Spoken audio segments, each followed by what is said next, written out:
Hi, my name is Rachel. Welcome back to my channel. In today's video, I'm going to be talking about some Kobo tips and tricks. This is a part 2. I did a part 1 over a year ago now, which I will link up above and down below so you can check it out. I will quickly go over what I chatted about in that video. I'm just going to list the things that I talked about in that video so you can go watch it if you want to learn about those things. And then we'll move on to the newer tips and tricks I have for you in this one. In part 1, I talked about the brightness slider, the adjustable warmth, dark mode, using Overdrive and Libby, ebook daily deals, the wishlist functionality, quick swapping between your items, how to set up your Google Drive, and some developer mode options. And I did also talk about using Calibre to sideload some books onto your Kobo. But there was one tip in that first one that I admitted while filming that first video that I wasn't sure if it was real or not. Someone had posted online in the Kobo Reddit about charging the battery to 100% and then letting it drain to 0 your first time using it, because supposedly that calibrates the battery. But I have since found out that that tip was false, and you should keep your battery anywhere between 20% and 80%, or you can go a little bit over 80, but basically not letting it drain too far below 20% and then not leaving it to charge for an extremely long period of time and taking it off the charger around 80 to 90% is the best case scenario to keep your battery healthy. So I figured I would drop that in here at the start of the video to just repair that incorrect information from part 1 before we move on to part 2. So tip number 1 is actually inspired by this discourse I saw on Threads about how authors are using words that are too hard for readers and that they should use easier words in their books. Now, mind you, I don't fully disagree with the sentiment. However, the word they were complaining about is the word scrying, which I feel like if you don't know what scrying is, you can easily figure that out through context clues in the stories. My first tip is to go into the beta features tab, and then here you want to turn on the option that says my words. This is something I recently just found out that I could do on my Kobo. And basically, every time you look up a word where you long press on the word and it shows you like the definition or the origin of the word, it can add it to your My Words list, and it will help you build your vocabulary. So if there are words that you have looked up and you're like, oh, what was that word I looked up the other day? You can go into your My Words list and you will see a list of your recent lookups here to help refresh your vocabulary lesson. I actually really like to learn new words when I'm reading, and Kobo makes it so seamless. You don't have to pick up your phone or another device and risk getting distracted after you look up the word. You can just look it up directly on your Kobo e-ink reader. And I am so happy I found this My Words feature, and I can't wait to use it more and grow my vocabulary more with it as I use it more. Like I said, I do kind of agree that I don't want authors to use big words in the sense that like the entire page of a book is like words I have to look up. But if I'm reading a book and I have to look up 5 to 10 words out of a 400 page book, I'm like literally fine with that. It's okay to learn new things. I just want to put that out there. Like, it's okay to have to look up a word or two when you're reading a book, even if it's like 2 to 5, 5 to 10, like it's okay to have to look up a couple words. I obviously don't want to be doing it like 30 times per page of the book. So like in that situation, I would just DNF it. But, for those of you out there who are like me and don't mind looking up the words and want to learn new things, this feature is going to be a great help with that. Tip number 2 is related to the fact that I've seen a lot of people in the last year or so who have an older Kindle and are debating if they should get a new Kindle or a Kobo. And then they're comparing devices and they say that the words on the screen of the Kobo are not crisp enough. First of all, I think that the default settings on the Kobo are gorgeous and beautiful. However, as somebody who is very, very badly sighted and needs a really strong prescription glasses to be able to see almost anything, I will say that for me personally, it helps my eyes not have to strain as much if I up the weight of the font. So when you're in a book, looking at a book page, if you tap the screen to bring up the menu bar, there is a tab for the font, and you can click on that. And then at the top of this tab, you will see the word advanced, and you want to click on that. It will bring up a different interface where it shows you the font size, and then an option called weight. Now, the weight is literally just the boldness of the word. I have mine up a little bit because I like to have the words be even clearer than they already are, because I do have such bad eyesight that I find that having a little bit of a larger text with a little bit of a bolder word makes it so I'm hardly straining my eyes at all when I'm reading on a Kobo. And by straining, I mean like having to squint and like focus really hard on the words, like I do have to sometimes do with physical print, because you can't adjust that, obviously. And one thing I really like about this interface is that at the bottom of the page, there are two boxes, and it shows the font currently on the left. And then when you adjust the settings, it'll show you a preview of that new setting on the right. So you can compare and contrast right there in the setting itself and get the font just really precisely how you like it. Tip number 3 is to utilize the collections feature.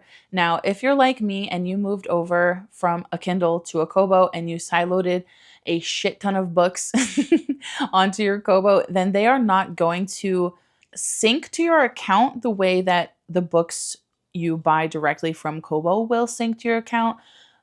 You can do things within the metadata to help them categorize easier. There are tabs for series and tabs for authors and stuff like that. So if you really pay attention in Calibre, with the metadata, you can make sure that those are synced up perfectly. However, if you're not as tedious in Calibre, but you still want to organize your books, I highly recommend utilizing your collections feature. I have mine categorized into many different ways. I have an ARCs read collection, so I can keep track of review copies I've been reading. I also have an unread ARCs collection, so I can easily glance the ARCs I need to still read.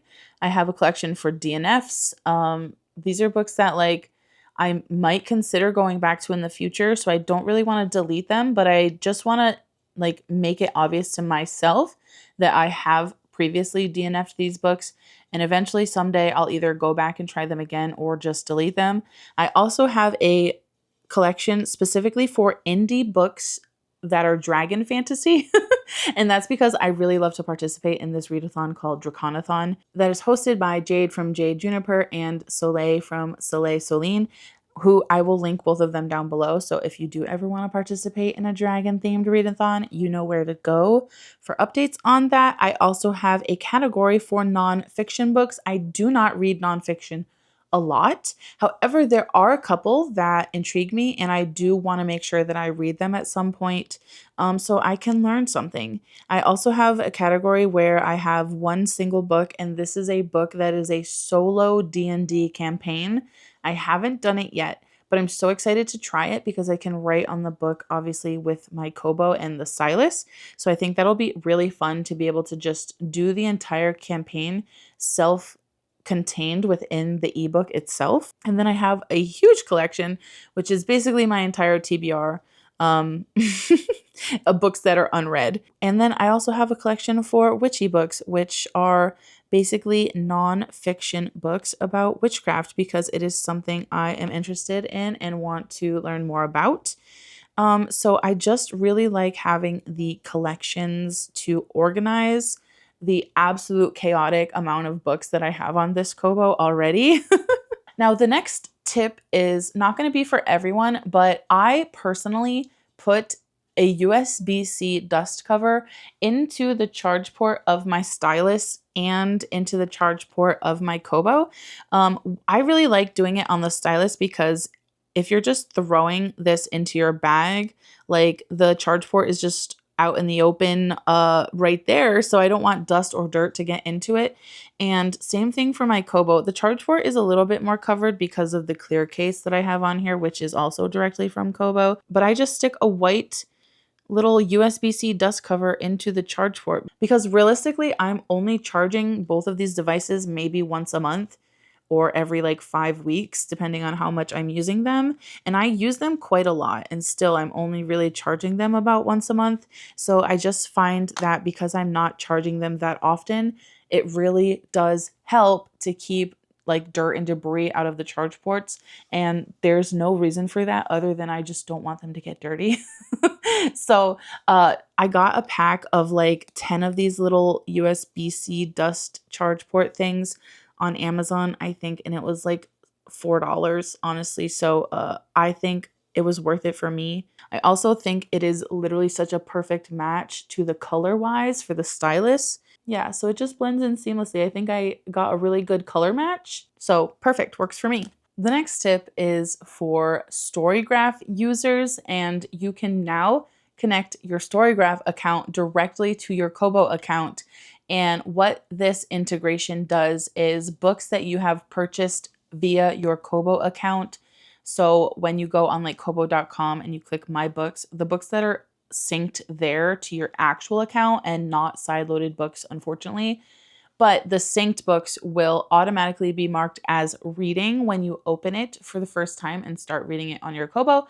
And every time you have a reading session and you read the book, after you like stop reading, it will update the percent of where you are in your book automatically on Storygraph. This is such a cool feature. I do only have one qualm with this, and that is I really wish they could find a way to make it work for sideloaded books, because the majority of my books are sideloaded. I do have some books that I have bought directly from Kobo since I got my Kobo 2 years ago now, but I am still working my way through my backlog of ebooks as well. And unfortunately, this won't work for them. Now, I also tested with NetGalley books. Some of my NetGalley books were sideloaded, but some of them have the send to Kobo option now. And I think that if you send to Kobo from NetGalley, that should theoretically count as a synced book on your account. And that also should theoretically update your reading and percentage when you're reading an arc that you sent to your Kobo via NetGalley. I tested 2 arcs that I sent to my Kobo with the send to Kobo feature. Only one of them automatically updated and one of them did not. So I think the NetGalley side of things is a little bit inconsistent, unfortunately. I don't know how the NetGalley book syncs to your Kobo account. Like, I mean, I would imagine that because the Kobo account is synced to NetGalley, which is how you send it to your Kobo. Once you send it to your Kobo, it would count as being synced to your NetGalley account. So then the NetGalley books should theoretically sync automatically to Storygraph as well. And I tried it on the very first day it went live. So I'm sure that the system was overloaded with everybody connecting their accounts all at the same time. I feel like it probably is more consistent now. If I were to try a few more of my send to Kobo arcs, they probably would sync right away. I haven't checked yet though. So just a disclaimer that I'm not sure if your send to Kobo arcs from NetGalley do sync all the time, but I think that they will. Theoretically, I think that they will. My next tip actually comes from a few different people in my Discord. They were talking about websites that they use to get notified about ebooks that have gone on sale. One of these websites is bookbub.com, which I will have on the screen here and also link down below. And here you can create a free account and put what you're interested in, and you will get emails daily about ebook deals in the categories you selected. There's also another website called pabic.com, which again is here and down below. And you would have to go to this website and check yourself. I don't believe they have an email option. And if they do, I didn't see it when I looked at it. But I also want to say 9 times out of 10, when an ebook is on sale on Amazon or like another site, it should also be on sale on Kobo as well. So if you have any other sites that you check for ebook deals, I would also just check directly on the Kobo store before you purchase from another site, just so it's easier for you to download right from your Kobo. I have noticed personally where like sometimes I'll see friends or people I follow online will be like, so-and-so book is on sale on Amazon ebook. And I'll go check on Kobo and it's the exact same sale price on Kobo that it is on Amazon. So because Kindle is like more popular than Kobo, if there are content creators or friends or family or anyone you know that you follow that does mention when some books are on sale. I would also just check your Kobo because pretty sure the sale price is determined by the publisher and not the e-reader device company. So you probably can get it on sale on your Kobo as well. And my last tip is for if you purchase ebooks from another website, by which I mean not purchasing them on Kobo and not purchasing them on Amazon, because you can't download ebooks off of Amazon anymore, unfortunately, because they don't want you to put your ebooks onto any other device besides a Kindle, which is very proprietary and stupid of them.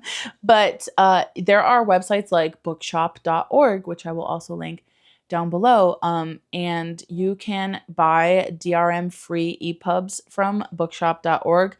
I don't think all of their ebooks are DRM free. You would have to just look in the description of the product when you're buying it, but there are quite a few DRM free publishers these days. You can also buy directly from publishers' websites. They should have links for purchasing the DRM free EPUB files, or if you buy from like an indie author's website, a lot of them use BookFunnel. So you purchase the book and then you get an email for the BookFunnel link, which again is an EPUB. So if you're downloading a book that you've purchased from any other website, you can send EPUBs to your Kobo without having to plug into a computer. So this is something that I recently found, and it seems like it's going to be quite easy. I don't think this is like an option I would do all the time personally, just because I do have a computer and a laptop, so I can literally just plug my Kobo in whenever I need to and input the book directly on my Kobo that way. But first, you're going to go into the settings and find the beta features tab on your Kobo. And from here, you will click on browse internet. And then you want to go to this website called send.jazz.se. You will see that a code has been generated automatically on your Kobo. I will also put this website on the screen for a moment here as well as link it down below for you to copy. After you've gone here and generated your single-use code, you can do the same website again on your phone, and it should look a little different. You enter the same code that you see on your Kobo, which is a one-time use code, and it will degenerate once you close this web browser off of your device. But then you can upload whatever EPUB file you have already downloaded to your phone, like I said, whether that's from bookshop.org or from some other publishing website or from an indie author's website. There are options at the bottom of your screen, as you can see. So you want to deselect the Kindle option and just make sure that it has the K EPUB file option selected, and then you can hit send. Then the ebook will upload to your Kobo, and you click this little title. You should see the same like file name that you just sent over, and you want to click on it, which should make the browser start to download. And then you can close out of the browser, and you will see that the ebook has in fact uploaded and synced to your Kobo like any other ebook if you were to purchase from Kobo or add it from Caliber, etc. Now, this is such a great tool to be able to send a book to your Kobo if you're on the go, like if you're traveling or something. But unfortunately, this little send to Kobo website doesn't remove DRM. It has to be an already DRM-free EPUB file that it will then convert to a KEPUB file for you. So that is kind of like the only downside. But that being said, like I just pointed out earlier, some of those websites do offer DRM-free options, like bookshop.org. And if you're getting the ebook directly from like an indie author, they should be DRM free. I would just double check and make sure you're reading the description of whatever ebook it is you're buying first. Because if you're relying on this send to Kobo method with your phone and then it's not a DRM free file, I don't think it'll work. So I don't want to like mislead you in that way. So those are the 7 new Kobo tips and tricks I have for you today. Let me know if you've already known about some of these tips or if some of them were new to you. Hopefully I taught you something new that can be useful for you and your Kobo. If you have any questions or things about the Kobo you don't know that you want me to answer, leave them down below. I'll try to get to all of the comments if I can. If you made it this far in the video, leave a little phone emoji down in the comments, and I will see you in the next one. Bye!